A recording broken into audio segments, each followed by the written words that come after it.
Bem, primeiramente, muito boa noite. E eu gostaria de agradecer ao Pedro e o pessoal da Usina de Inovação pelo convite também. A gente nem estava esperando, eu vim aqui uma vez só para conhecer o sistema. A nossa empresa ela está incubada dentro da Exalc-Tec, lá dentro da Fazenda Areião. Já temos 1 ano e alguns meses de funcionamento. E com certeza o sonho que quando a gente desmamar lá da Exalc, com certeza o sonho é vir para cá. A ideia é que eu aposto muito que esse ecossistema vai dar certo e muito obrigado pelo convite, assim, foi até um pouco inesperado, mas eu sou um dos sócios aqui da Smart Agri. A Smart Agri ela tem um background de agricultura de precisão. Então, vou passar um pouco todos os conceitos para você e eu queria também contar um pouco da minha história como pessoa, né? Por que eu resolvi ser empreendedor, por que eu resolvi apostar numa empresa, sair do mercado de trabalho e começar a trabalhar aqui.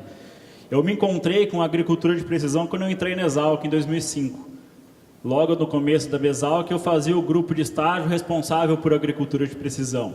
Então, durante meus 5 anos de graduação, eu me especializei bastante em agricultura de precisão. E no meu último ano, eu fui para a Universidade de Sydney, na Austrália, em um laboratório lá que eles chamam Centro Australiano de Agricultura de Precisão. E quando eu fui para lá, eu percebi, falei, nossa, que diferente é a agricultura de precisão que o pessoal está fazendo fora do Brasil e a agricultura de precisão que é feita aqui no Brasil, pelo menos que eu tinha aprendido até então. E isso me deu uma vontade enorme de, quando voltar ao Brasil de novo, tentar implantar isso aí, ou tentar fazer alguma coisa diferente do que era feito aqui no Brasil. Vou usar a fala do Rogério ali, acho que se eu não estava com o status quo do que era feito hoje no Brasil, eu estava me incomodando, eu queria fazer alguma coisa diferente. Só que eu precisava trabalhar, né? Então, logo depois que eu me formei, eu fui trabalhar com agricultura de precisão em uma empresa que é responsável por desenvolver equipamento, GPS, piloto automático, todas essas tecnologias que você vê falar sobre agricultura de precisão, a gente desenvolvia lá. E eu era supervisor de produto. Eu era responsável pelo treinamento de equipe, por manual, todas essas coisas, mas também responsável por novos produtos, novas técnicas lá dentro. E aí eu voltei para a academia, continuando trabalhando para fazer meu mestrado. Em 2013, demorei até muito mais do que as pessoas demoram para fazer um mestrado, porque eu trabalhava em São Paulo, era um pouco difícil, e fiz o mestrado no mesmo laboratório que eu me graduei. Ali junto com o professor Molinho, no laboratório de agricultura de precisão. E eu sempre percebi esse gap muito grande entre o que se fazia na indústria. Eu dava muito treinamento para os consultores, dava muito treinamento para a fábrica, o que se fazia de agricultura de precisão e o que a academia estava estudando. Tinha coisa que a academia tinha provado que não funcionava lá em 2005, que ainda estava sendo aplicado como normal da agricultura de precisão. E aí E lá em 2015, 2016 mesmo, quando começou a crise em 2015, e a empresa falou, não vamos mais cuidar de novos projetos. Eu já fazia bastante tempo que eu estava trabalhando lá, eu falei, então vou seguir minha vida, né? Só que aí eu falei, eu vou seguir minha vida, aí comentando com os colegas de laboratório, eles falaram, nós também estamos querendo abrir uma coisa diferente. Estamos saindo da academia e queremos inovar também. E aí juntos nós vamos muito mais longe, né? Então nós fundamos a Smart Agri, no começo de 2016, na verdade até um pouco antes, ali começamos mesmo o trabalho no começo de 2016, logo em janeiro, já tinha até cliente já, começando os projetos já. Nós fizemos uma parceria no meio do ano com o pessoal da ArcGIS também já, e aí em 2017 nós fizemos uma parceria com o pessoal da Holanda, inclusive o sensor está ali, para representar esse sensor aqui no Brasil, e criamos uma nova frente que é a Smart Sensing, um outro CNPJ visando a importação desse produto aqui para o Brasil, que vocês vão poder ver lá perto do café, ali pelo menos uma parte ali do sistema, né?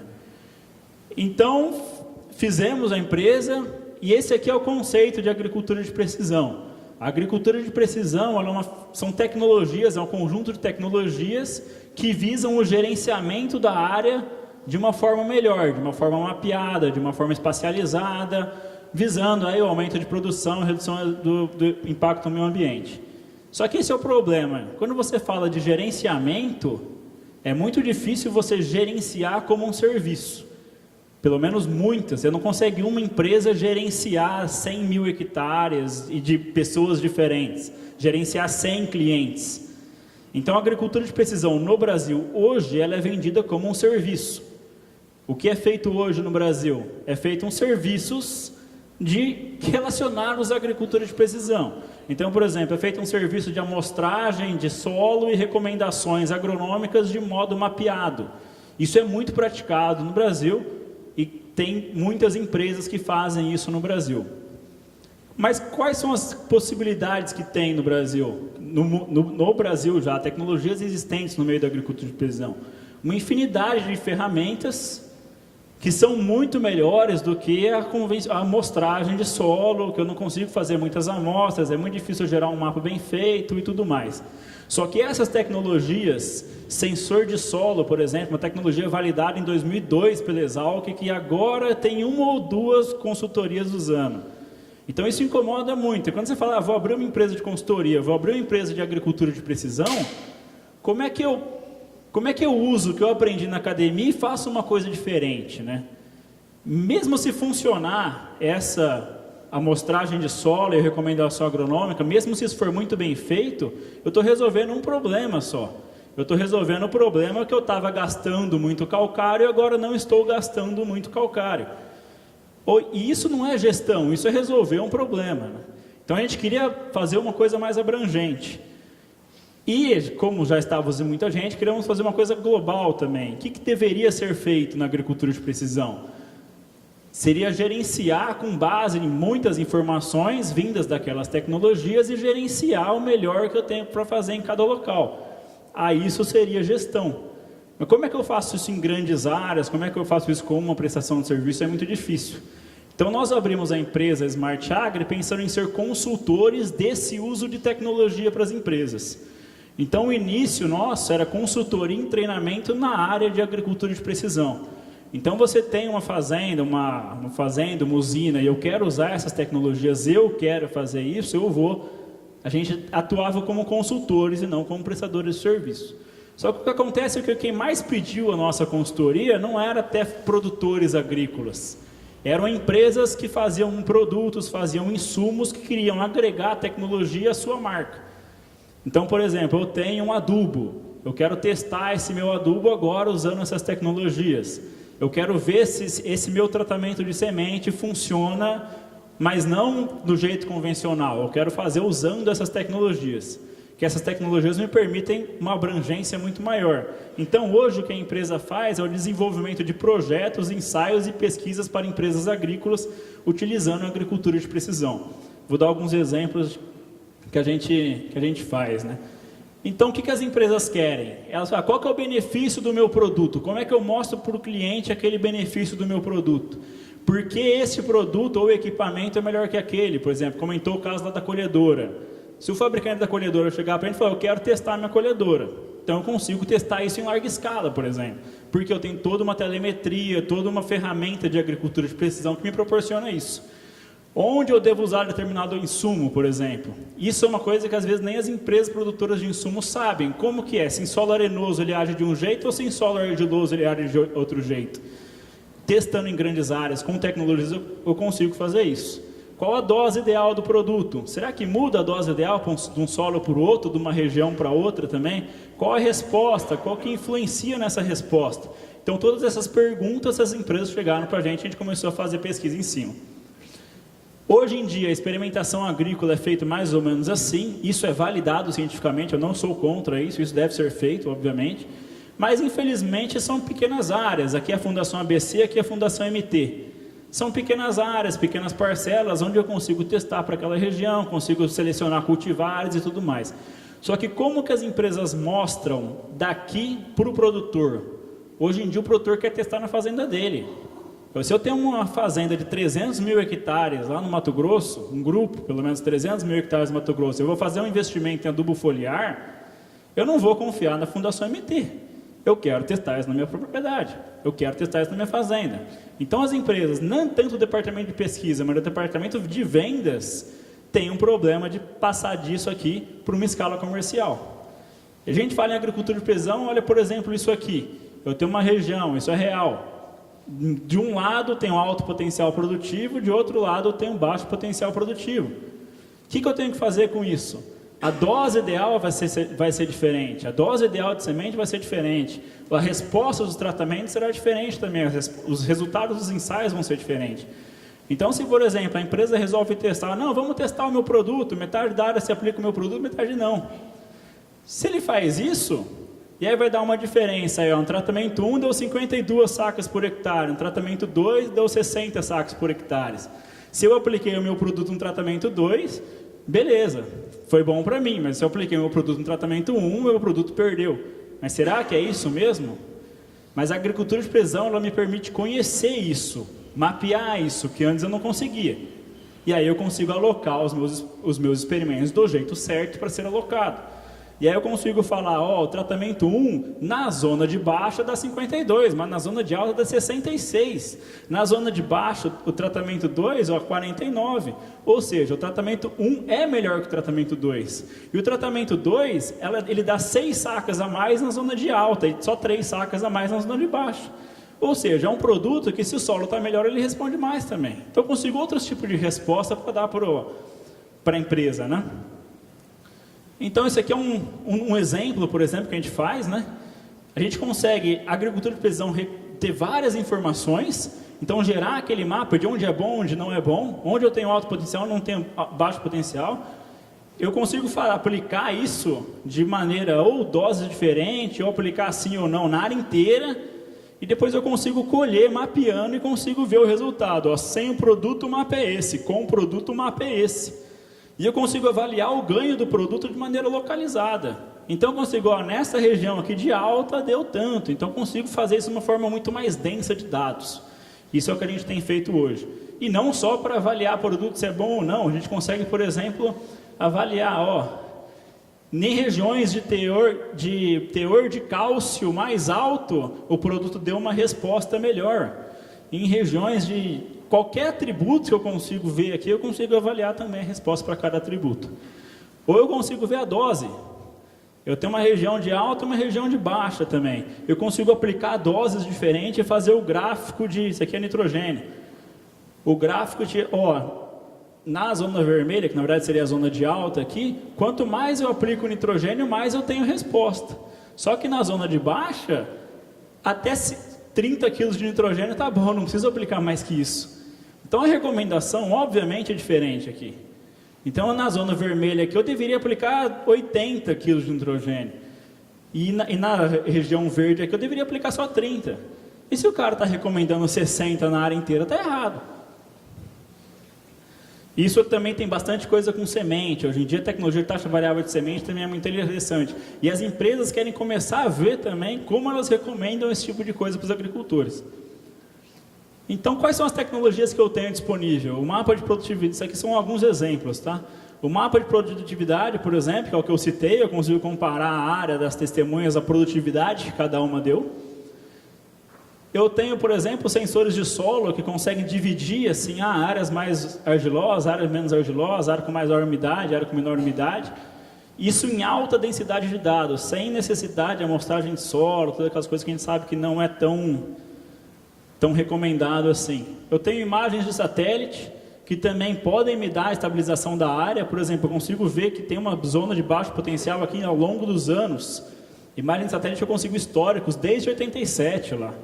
A gente está com um projeto hoje que a gente analisa experimentos no Brasil e nos Estados Unidos remotamente, vendo curva de crescimento dos locais que estão aplicados, os locais que não estão aplicados, sem sair do escritório. Então a gente faz esses algoritmos, faz essas avaliações, né? É bem interessante. Eu tenho imagem aérea também, que eu consigo avaliar, por exemplo, também essa região aqui, ó, foi aplicado o produto, ela está com uma determinada biomassa diferente daquela região ali que não foi, por exemplo.